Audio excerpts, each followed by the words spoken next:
Les doy la bienvenida a esta charla del curso Abordaje Multidisciplinario del Paciente con Diabetes y Enfermedad Cardiovascular. Hoy vamos a tratar el tema después de metformina ¿qué?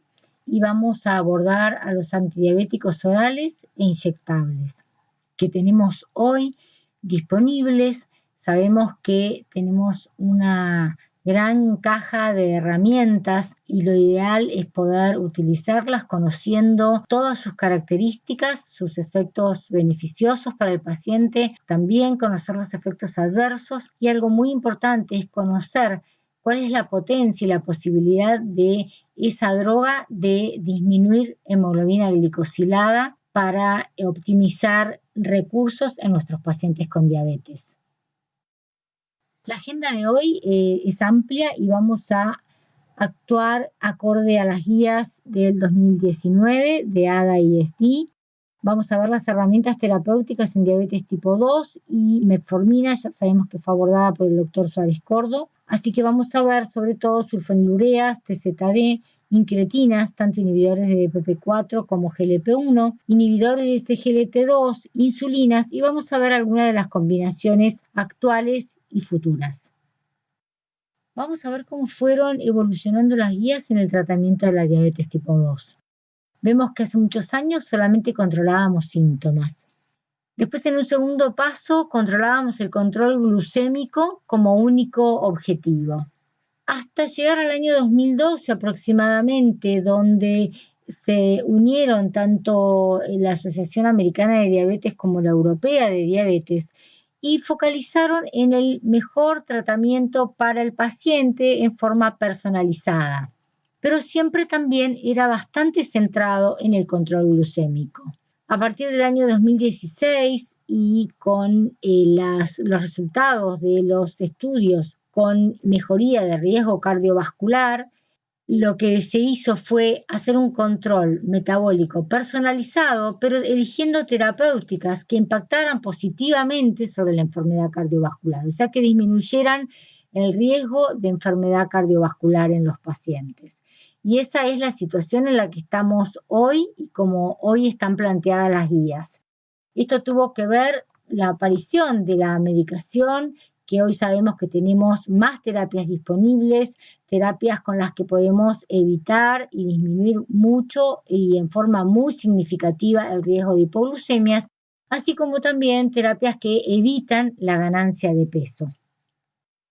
Con respecto entonces a las guías que mencionábamos, primero, por supuesto, vamos a tener metformina como primera opción junto con cambio de hábito de vida que comprende una alimentación saludable y actividad física. Y luego como primera opción ante un paciente con enfermedad cardiovascular o enfermedad renal e insuficiencia cardíaca, vamos a elegir entre inhibidores de SGLT2 o agonistas de GLP1 de acuerdo a la enfermedad cardiovascular que predomine en ese paciente. También vamos a focalizar para minimizar hipoglucemias en los pacientes y vamos a elegir como segunda opción o inhibidores de DPP4 o GLP1 o inhibidores de SGLT2 o TZD. También vamos a tener en cuenta el peso del paciente y evitar la ganancia de peso, razón por la cual vamos a tener como segunda opción los agonistas del GLP1 o inhibidores de SGLT2 y por último, tener en cuenta la accesibilidad que tiene el paciente a la medicación, teniendo muy en cuenta costos, y para esto las sulfonilureas y las TZD serían también opciones válidas. En cuanto al perfil ideal de un hipoglucemiante, lo que vamos a pretender ante una medicación que indicamos en una persona con diabetes es el primer objetivo, disminuir hemoglobina glicosilada. En cuanto al peso, por supuesto que sea neutro o que nos ayude con disminución de peso, que en general nuestros pacientes van a tener o sobrepeso u obesidad. También que tengan alguna ventaja sobre presión arterial y lípidos, que tengan bajo riesgo de hipoglucemias como una de las condiciones probablemente más importantes o tan importantes como el descenso de hemoglobina glicosilada, que esta eficacia sea sostenida, que sea bien tolerado por el paciente y que sea fácil de iniciar y sostener. Pero además, ahora lo que se le va a exigir también va a ser la neutralidad o la reducción de eventos cardiovasculares. Y esto es de acuerdo a los últimos resultados que se han obtenido con las drogas, que ahora se exige que es la exigencia de FDA que las drogas no tengan un impacto neutro con respecto al riesgo cardiovascular o que puedan tener una reducción de eventos cardiovasculares. En cuanto a posición de la Asociación Americana y Europea de Diabetes, continúan con esta modalidad de elegir el mejor tratamiento de acuerdo a las características del paciente, y esto vamos a ser o más flexibles o más estrictos pensando en un objetivo de hemoglobina glicosilada de acuerdo a los riesgos que tenga ese paciente, tanto de hipoglucemia como de otras comorbilidades asociadas, teniendo en cuenta también expectativa de vida, la duración de la enfermedad, las complicaciones vasculares que ya están establecidas, la actitud y la expectativa que tenemos en este paciente y por supuesto el medio en que se maneja y que vive el paciente. Todos estos datos van a ser tenidos en cuenta para fijar un objetivo terapéutico en cada paciente, y esto va a ser en forma individualizada. Entonces podemos decir que vamos a progresar el tratamiento de acuerdo a la hemoglobina glicosilada, donde vamos a implementar en primera instancia un plan de alimentación y actividad física, antidiabéticos orales cuando sean necesarios, antidiabéticos orales más insulina, y por supuesto en muchos de los pacientes con diabetes tipo 2 vamos a llegar a insulina intensificada, y esto lo tenemos que hacer en forma progresiva, rápida, evitando la inercia y evitando perder el tiempo en llegar al objetivo que nos hemos planteado para ese paciente en particular. Entonces vamos a ver los tipos de fármacos y los principales sitios de acción. En cuanto a los insulinos sensibilizadores, tenemos la metformina, que ya fue tratada, y las TZD o tiazolidindionas, como puede ser la pioglitazona o rosiglitazona, en realidad la que se usa en este momento es pioglitazona, y aumentan la captación de glucosa por el tejido adiposo y el músculo y disminuyen la producción hepática de glucosa. En cuanto al grupo de secretagogues, sabemos que contamos con sulfonilureas y las meglitinidas, también con las incretinas, tanto inhibidores de DPP4 como análogos de GLP-1, que van a estimular al páncreas, aumentando la liberación de insulina. En cuanto a los inhibidores de SGLT2, inhiben la reabsorción renal de glucosa y van a provocar glucosuria y natriuresis, lo vamos a desarrollar más adelante, y las insulinas, de las que también vamos a hablar y mencionar, las que tenemos hoy disponibles. Siguiendo entonces las guías de tratamiento, después de implementar cambios de hábito de vida y metformina, y eligiendo el grupo de drogas convenientes para cada paciente, uno de estos grupos pueden ser las sulfonilureas, dentro de las cuales vamos a tener la glimepirida y la gliclazida como drogas aconsejadas en este grupo, dado que la glibenclamida ha sido desestimado su utilización por la alta tasa de hipoglucemias. El mecanismo de acción son secretagogues de insulina, cierran canales de potasio ATP dependientes, que es denominado SUR1, y de esta manera estimulan la secreción de insulina por la célula beta. La potencia que tienen con respecto a disminuir hemoglobina A1C es de 1.5 a 2%. Las ventajas con respecto a bajo costo, eficacia por la disminución de hemoglobina A1C y la amplia experiencia que se tiene con su utilización. Las desventajas serían el aumento de peso, las hipoglucemias que pueden provocar, y en cuanto a seguridad cardiovascular, esto ha sido desestimado en el último estudio denominado Carolina, en el que se comprobó que no hay aumento del riesgo cardiovascular comparando linagliptina, que es un inhibidor de DPP4, con respecto a glimepirida, con lo cual queda sin efecto esta duda que había con respecto a que las sulfonilureas aumentaban el riesgo cardiovascular en los pacientes con diabetes. De esta manera podemos decir claramente que las sulfonilureas no son todas iguales y que gliclazida y glimepirida serían las sulfonilureas aconsejadas en las personas con diabetes. En cuanto a características particulares de cada una de estas dos sulfonilureas, en cuanto a glimepirida, podemos decir que tiene muy baja tasa de hipoglucemias, tiene pocos efectos sobre variables cardiovasculares, como vaso sanguíneo, flujo sanguíneo coronario, actividad eléctrica, porque no actúa sobre canales potasio ATP cardíacos, se puede dar en una dosis diaria y tenemos, como mencioné, los resultados recientes del estudio Carolina.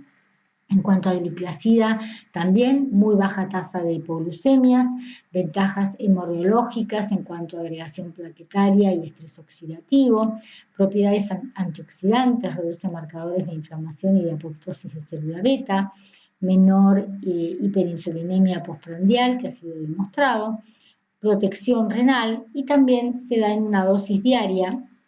Tenemos los resultados que han demostrado efectos beneficiosos mencionados en el estudio ADVANCE.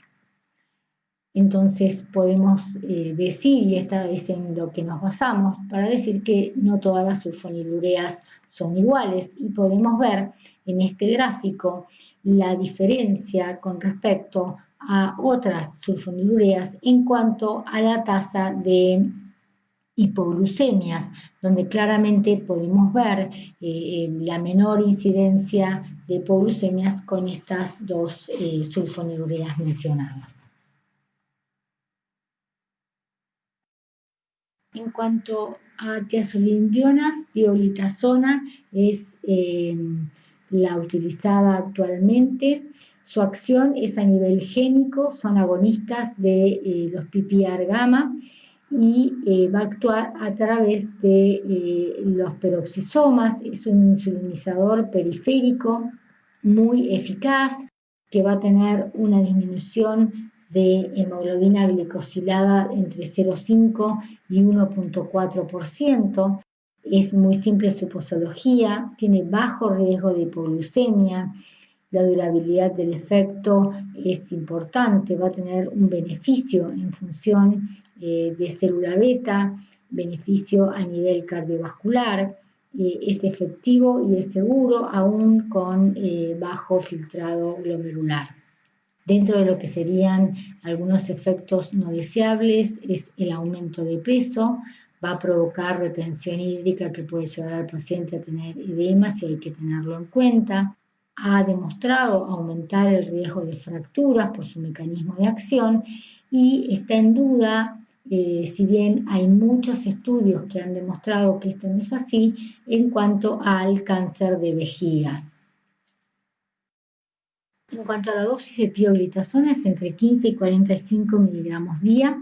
Mencionamos que aumentan de peso y por esto se podrían asociar a inhibidores de GLT2 o agonistas de GLP1 para contrarrestar este aumento de peso. En cuanto a retención hídrica hay que evitarlos y están contraindicados en insuficiencia cardíaca grado 3-4. Se pueden asociar a diuréticos para evitar este grado de retención hídrica. Y en cuanto a fracturas, hay que evitarlos en pacientes de alto riesgo y en mujeres en la posmenopausia. Pueden ser una buena elección en pacientes con insulinoresistencia, con insuficiencia renal avanzada y en pacientes con hígado graso no alcohólico, en los que ha sido demostrado que mejoran grados de esteatohepatitis con punción biopsia hepática. Ha sido demostrado que mejoran estos pacientes con la utilización de pioglitazona. Vamos a mencionar qué lugar ocupan los inhibidores de DPP4 y agonistas del receptor de GLP1 en el algoritmo terapéutico del paciente con diabetes tipo 2. Tanto los efectos beneficiosos como los efectos adversos y las precauciones que hay que tener con ambos. Es importante mencionar qué son las incretinas y cómo actúan. Ante la ingesta de alimentos a nivel del tracto gastrointestinal se va a producir la liberación de hormonas intestinales denominadas incretinas, que son denominadas GLP-1 y GIP. A nivel del páncreas van a estimular, por un lado, a nivel de la célula beta, la liberación de insulina y a nivel de la célula alfa, la disminución de la liberación de glucagón. El aumento de la insulina va a provocar un aumento en la captación periférica de glucosa y tanto el aumento de la insulina y la disminución del glucagón disminuye la liberación hepática de glucosa. Ambos mecanismos van a llevar al control de la glucosa en sangre y esto va a estar relacionado con los niveles de glucemia en sangre, con lo cual decimos que va a ser glucosa dependiente. Esta es una de las razones por las cuales este mecanismo no provoca hipoglucemia, dado que todo este mecanismo se va a dar en la medida que la glucemia esté elevada. Habiendo explicado el mecanismo por el cual se libera GLP-1 al ingerir una comida, también tenemos que decir que la vida media del GLP-1 es de 1 a 2 minutos. Luego, la enzima dipeptidasa 4 lo cliva, lo rompe y lo transforma en GLP-1 inactivo. Para que este GLP-1 continúe activo es necesario inhibir esta enzima DPP4 y para esto han sido creados los inhibidores de DPP4 con los que hoy contamos en Argentina, que son sitagliptina, vildagliptina, saxagliptina, linagliptina y teneligliptina. De esta manera inhiben la ruptura de este GLP-1 para que aumente la vida media del GLP-1 endógeno del paciente. Y vemos que este mecanismo se produce de esta manera. La potencia que tienen para disminuir hemoglobina glicosilada es entre 0,5 y 0,8. Y disminuyen y tienen un muy bajo riesgo de hipoglucemia porque, como mencionamos previamente, son glucosa dependientes, o sea, este mecanismo se va a poner en marcha en la medida que el paciente tenga la glucemia elevada. Los inhibidores de DPP4, por incrementar la vida media del GLP-1, tiene acciones más allá de disminuir la glucemia, y esto tiene un incremento sobre el HDL y disminución de los triglicéridos postprandiales, a nivel de vasculatura, disminuir el estrés oxidativo, todo el proceso inflamatorio, tienen un leve impacto sobre presión arterial y también sobre médula ósea. Vamos a ver un impacto positivo a nivel de neuropatía, nefropatía, mejoría en úlcera en pie diabético y mejoría en retinopatía, básicamente porque tienen un impacto en todo el proceso inflamatorio. Con lo cual podemos decir que tienen un impacto más allá de mejorar solamente la glucemia. Y dijimos previamente la potencia entre 0,5 y 0,8 para disminuir hemoglobina glicosilada, no provocar hipoglucemias y ser neutros con respecto al peso. Entonces, cuando nos planteamos cuándo y a quién indicar un inhibidor de DPP4, podemos decir que todos los pacientes con diabetes tipo 2 son pasibles de esta indicación, pacientes que tengan normopeso o sobrepeso, porque mencionamos que era neutra con respecto al peso, y se van a beneficiar aquellos pacientes en los que una hipoglucemia pueda tener alto riesgo, porque mencionamos que tienen muy bajo riesgo de provocar hipoglucemia.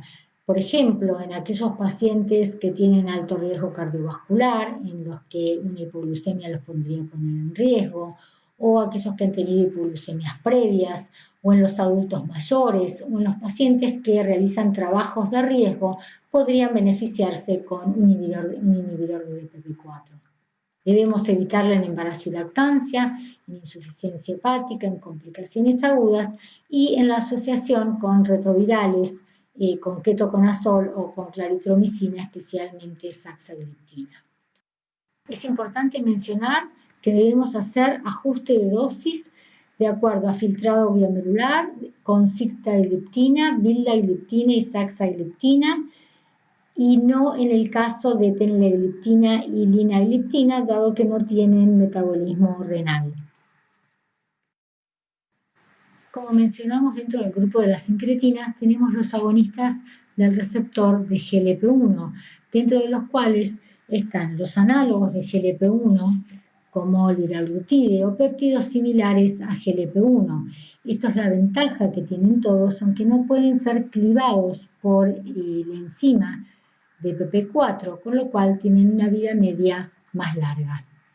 Su acción va a ser no solamente a nivel de el metabolismo de los hidratos de carbono disminuyendo glucosa, sino van a tener un efecto más allá de la glucemia y van a actuar a diferentes niveles. Como podemos ver en el gráfico, van a actuar a nivel cardiovascular, con cardioprotección, como ha dado resultados el estudio LEADER, a nivel del cerebro con disminución del apetito, actuando sobre el centro de saciedad, y esto tiene que ver con la disminución de peso que provocan estas drogas.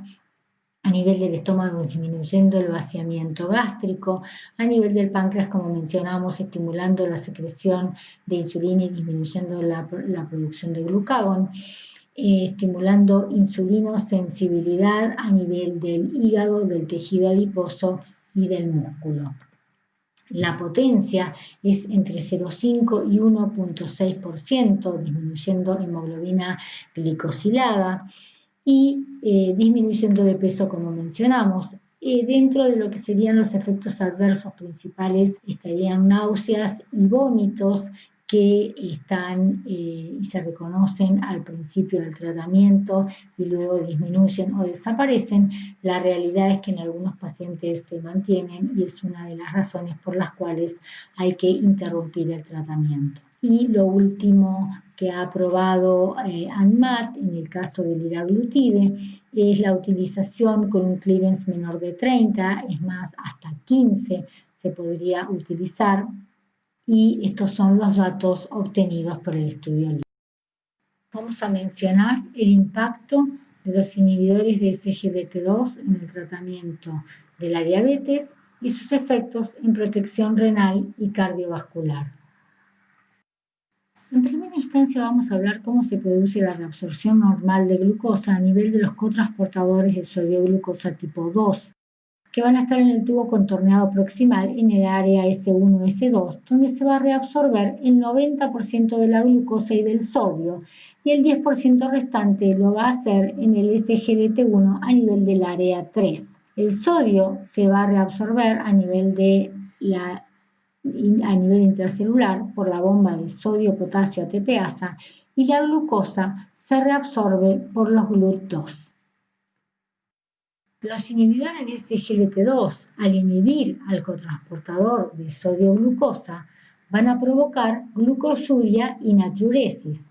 Disminuyen de esta manera el volumen extracelular, disminuyen los péptidos natriuréticos provocando vasoconstricción de la arteriola aferente, porque la mácula densa sensa el aumento de concentración de sodio, activa el feedback túbulo glomerular con vasoconstricción de la arteriola aferente. A nivel de la mácula densa, inhibe la liberación de renina por las células yuxtaglomerulares y da dilatación de la arteriola eferente. Esto va a llevar a una reducción del filtrado glomerular seguido de una disminución de la presión intraglomerular. Y este sería el descripto efecto nefroprotector de los inhibidores de SGLT2. Dentro de los inhibidores de SGLT2 con los que contamos hoy, tenemos a dapagliflozina, canagliflozina y empagliflozina, con los efectos mencionados a nivel de glucosuria y natriuresis, que van a traer los conocidos efectos protectores a nivel renal y cardiovascular, que van a ser independientes de la secreción de insulina, con una potencia para disminuir hemoglobina A1C de alrededor del 0,8%, con una disminución de calorías día entre 200 y 300 calorías, con lo que va a llevar a una pérdida de peso, que por supuesto tiene que ir acompañada también de cambios de hábito de vida para que esto sea sostenible y poder sostener esta disminución de peso que puede ayudar a la persona con sobrepeso u obesidad, que es tan característica de los pacientes con diabetes tipo 2. En cuanto a dapagliflozina, la dosis es 10 miligramos con un clearance mayor de 60, canagliflozina 100 o 300 miligramos con un clearance mayor de 45 y empagliflozina entre 10 o 25 con un clearance mayor de 30. El principal efecto adverso son las infecciones genitourinarias y hay que tener precaución y avisar al paciente que esto puede suceder. Otro efecto serían las fracturas, pero esto no ha sido fehacientemente demostrado. Tenemos que tener precaución con la depresión de volumen, porque esto puede llevar al paciente, sobre todo a adultos mayores, a un riesgo de caídas por hipotensión ortostática. Tenemos que avisarlo en insuficiencia renal crónica y tener precaución con la utilización de diuréticos, porque deberíamos en algunos casos disminuir la dosis. Ha habido reportes de cetoacidosis, con lo cual tenemos que tener esta precaución, y en algunos pacientes que estén más insulinopénicos, tener la precaución de medir cetonemia en algunos casos, y también con respecto al riesgo de amputaciones, esto se ha visto solamente con canagliflozina, tener la precaución de controlar pulsos, de controlar pie en los pacientes que tengan algún riesgo de tener alguna lesión o alguna alteración en el sistema vascular periférico. En cuanto a los mecanismos entonces de protección, tanto renal como cardiovascular, de los inhibidores de SGLT2, podemos decir que tienen un impacto positivo tanto sobre presión arterial, sobre daño endotelial, sobre disfunción arterial. Esto nos va a llevar a la protección cardiovascular descripta, también a nivel metabólico sobre disminución de hemoglobina A1C, disminución de peso, va a haber un aumento real del hematocrito, vamos a tener también una caída de la presión intraglomerular, y este es uno de los principales parámetros para dar protección renal, o sea que son natriuréticos que van a producir una contracción de volumen sostenida en el tiempo y van a llevar tanto a protección renal como protección cardiovascular. En cuanto a la utilización de terapias inyectables, hoy lo que recomiendan las guías es utilizar en primer término como terapia inyectable los agonistas del receptor de GLP-1 y luego implementar insulinización basal. En la medida que el paciente no logra objetivos glucémicos, se va a implementar una insulina prandial previo a la comida principal, y si de esta manera no continúa sin llegar a objetivos, se va a intensificar el tratamiento, se va a complejizar el tratamiento con más inyecciones de insulina a nivel prandial, con bolos y correcciones precomida. En cuanto a las insulinas, vamos a ver los diferentes tipos de acuerdo con su tiempo de acción. Vamos a tener los análogos rápidos como lispro, aspártica y glulicina, y la insulina regular o corriente, que la utilizamos menos por asociarse a mayor tasa de hipoglucemias. En cuanto a insulinas intermedias, contamos con NPH. También tenemos los análogos premezcla y los análogos prolongados, como Detenir, el análogo glargina y los análogos de última generación como degludec y glargina U300.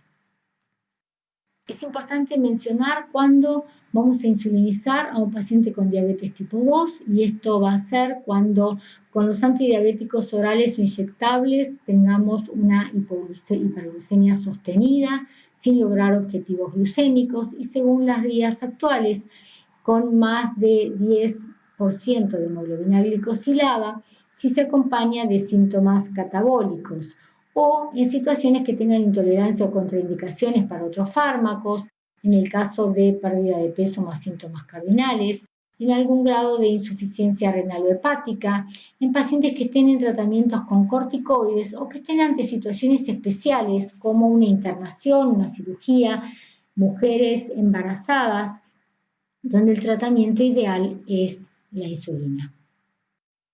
Hoy las guías proponen la asociación de insulina basal con agonistas de GLP-1. Las ventajas de esta combinación sería lograr un mejor control de hemoglobina glicosilada con menos riesgo de hipoglucemia y neutralizando el aumento de peso. Sería utilizando menos dosis de insulina y menos inyecciones. Las asociaciones disponibles de insulina basal más agonistas de GLP-1 aprobadas, no todavía en el país, pero sí en el mundo, son degludec más liraglutide y insulina glargina más lixisenatide, que las tendremos seguramente en breve en nuestro país. Es importante mencionar que cuando uno va a implementar un tratamiento debe tener en cuenta cuál es la potencia de la droga que va a utilizar, o sea, cuál es la posibilidad de lograr con esa droga de llegar a objetivo glucémico. Y entonces es importante conocer con qué potencia o con qué eficacia esa droga que vamos a implementar va a disminuir la hemoglobina glicosilada. Por eso es importante mencionar este cuadro y conocer este cuadro para poder implementar un tratamiento que sea costo efectivo.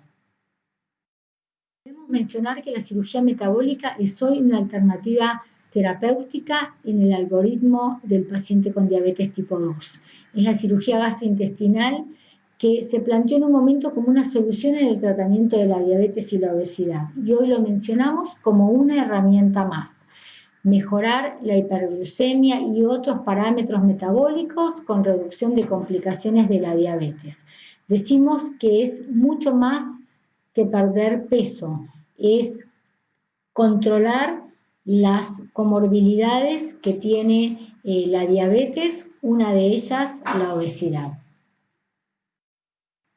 Como podemos ver en el algoritmo terapéutico planteado por la Asociación Americana de Diabetes, en pacientes con diabetes tipo 2 y obesidad, con un índice de masa corporal mayor de 30, se va a plantear como alternativa terapéutica la cirugía metabólica. No hay ninguna duda que un paciente con diabetes y obesidad grado 3, con un índice de masa corporal mayor de 40, se le va a recomendar la cirugía metabólica. Con obesidad grado 2, entre 35 y 39.9, también al no poder lograr un adecuado tratamiento de su diabetes, puede ser considerada la cirugía metabólica. Y lo mismo en la obesidad grado 1, entre 30 y 34.9, se optimizan cambios en el estilo de vida y la mejor medicación para el tratamiento de la diabetes. Al no poder lograr la hemoglobina glicosilada adecuada para este paciente, la cirugía metabólica se considera una alternativa terapéutica. Podemos decir entonces que los pacientes no son todos iguales, que las drogas no son todas iguales y que es razonable personalizar la terapéutica en las personas con diabetes tipo 2. Que es importante combinar drogas que actúen por diferentes mecanismos de acción, combinar drogas para lograr el objetivo de hemoglobina glicosilada y por supuesto hacer un tratamiento integral tanto de la glucemia como de lípidos y de tensión arterial, llevar todos estos objetivos a metas para evitar la enfermedad cardiovascular y las complicaciones microvasculares. Y como mensaje final, la necesidad de trabajar en equipo para lograr el mejor tratamiento en nuestros pacientes con diabetes. Muchas gracias.